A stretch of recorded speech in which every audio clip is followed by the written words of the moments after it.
Well, friends, my name is PJ Maxx, also known as the Joy Hunter, and today I'm going to do a special. I'm talking about some oldies but goodies, but not necessarily these. Certainly not the fours, they're nice, and especially these were nice. But looking at a Chevy that was classic. Now, this is a Camaro full-blown engine, but I'm talking about there was a Chevy classic even more popular than this Camaro. That's right. We're going to look at today the 1957 Chevy Belair. How about that? We love that 57. So let's get into it. So the interesting thing about the Chevy Belair was that it was a classic iconic car built from the 1950s to about 1975. Now, the 57 Chevy Belair is the particularly iconic and most cherished among most car enthusiasts for its distinctive styling and its significant technological advances. So let's talk about this 57 Belair. This was part of a second generation of the Belair line. It stood out for its eye-catching design and featured sleek lines, prominent fins, and distinctive grille. Now, that car did come in several body styles. So back in the 50s, you could see it in a coupe or sedan, a convertible, and even a station wagon, offering a wide range of options for the consumers. Now, not a lot of people know that there was a fuel injection option in terms of the engine that was introduced. So Chevy introduced a fuel-injected V8 engine, which was rare and innovative feature for that time. This fuel-y engine, as they would call it, was significantly enhanced in performance and in the efficiency of how this car processed fuel. How about this? When you talk about other rare things about it is the iconic tail fins. Now, the 57 Belair had large iconic tail fins, and it was a defining characteristic of cars from that era. So these fins were a symbol of the automotive styling trends of the late 50s. Now, it's funny because it did become a pop culture icon and appeared in numerous movies and TV shows, even in music videos, solidifying its status as a symbol of American automotive design. It had a one-year-only styling. So if you look at the 1955 and then look at the 1958, you see just for that 1 year, it was completely different in terms of looking at how unique the grille was, how the rear bumper was treated, and then, of course, the fins, right?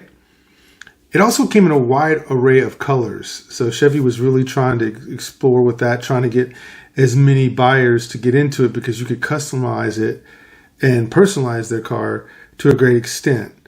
So that 57 Belair still remains highly coveted among collectors and enthusiasts due to its timeless design and its technological innovations and its representation of the 50s automotive era.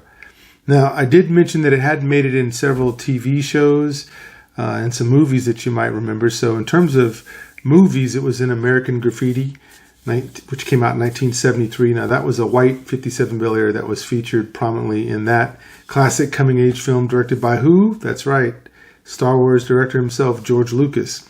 Shows up a little bit in Grease, 1978. That's a red and white 57 Chevy Belair that showcased in that popular musical film. Christine, though it was more about that 1958 Plymouth Fury, there was a 57 Chevy Belair that also makes a brief appearance in that 1983 movie. And then Bullitt, 1968, while the main focus was obviously on that Mustang and also the Dodge Charger that was in it, there are some 57s that you can see that line the streets during some of the major chase scenes. Now, in terms of TV shows, I do remember Happy Days, right, with Richie and the Fonz and all that stuff. So it was kind of featured there in some of the backgrounds there. The Andy Griffith Show had a few of them on there. You could find them parked on the streets of Mayberry. And the TV show Route 66, about two young men traveling across America, showcased different classic cars, occasionally featuring that 57 Belair. And then, not prominently, but in the Dukes of Hazzard, of course, it was that 69 Dodge Charger that everybody remembers, but you could see some 57 Chevy Belairs in some of the episodes, but not a major primary focus, but you could see them in there. But the fact that they were chosen to be in these TV shows and movies lets you know that it was definitely an iconic symbol of American automotive history and culture. And so why would you include these if this was just simply background? Because these cars look great, as you can imagine. So what about those colors that I mentioned earlier? Well, there was a color called the Matador Red, which was a vibrant and iconic red shade, often seen on classic Chevys of that era. A lot of Hot Wheels, the first couple of Hot Wheels with these also were red. All right, and we know later on there was a black one that was introduced in 1982, but red was the deal. Onyx Black was the color, which we saw in 1982 through Hot Wheels. There was this Shoreline Beige, which was more neutral color that came out, a Harbor Blue, a Sierra Gold, and a Canyon Coral, which was more of a salmon-like color that was unique and eye-catching. So these colors often had like white accents that you could see on either the roof or on the rear fins, which helped create that two-tone combination that became super popular in the 80s. So yeah, what else was this thing not doing from the looks department? But see, it was no cupcake either when it came to the engines. So in 1957, that Chevrolet Bel Air offered several engine options, ranging from an inline 6 engine to the powerful V8 that we talked about earlier. The standard engines also varied depending on the specific trim model, but they did include, and there was an inline 6 that you could get, which was the base engine options, were the Thriftmaster and the Blue Flame inline 6 engines.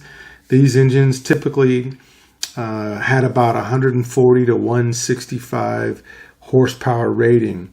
Now, the V8 engine that you could get from Chevrolet, you had a Turbofire V8. So the Turbofire V8 engines were available in several displacements, but what you probably care about is the horsepower. So the horsepower was anywhere from 185 to 270 horsepower, depending on the specific configuration and option features. And then, of course, that fuel-injected V8 that I mentioned earlier, this was the most powerful and rarest option with that fuel-injected V8 engine that you could get, and they used to call it a Fuelie back in the day. So it had a 4.6-liter engine in it that could produce about 250 to 283 horsepower. So with that, you got enhanced performance and a little bit more efficiency in terms of power. So the availability of these engines might have varied based on the specific model within the Bel Air lineup, and some engines were optional upgrades from the standard offerings, but it provided customers with choices suited to their desired performance level. And of course, people were tuning these and hot rodding these cars forever. So what about you? Do you collect the 57 Chevy Bel Air? Do you go back to the classic time of this classic look with the fins, the bumper, and just that injected, fuel-injected V8?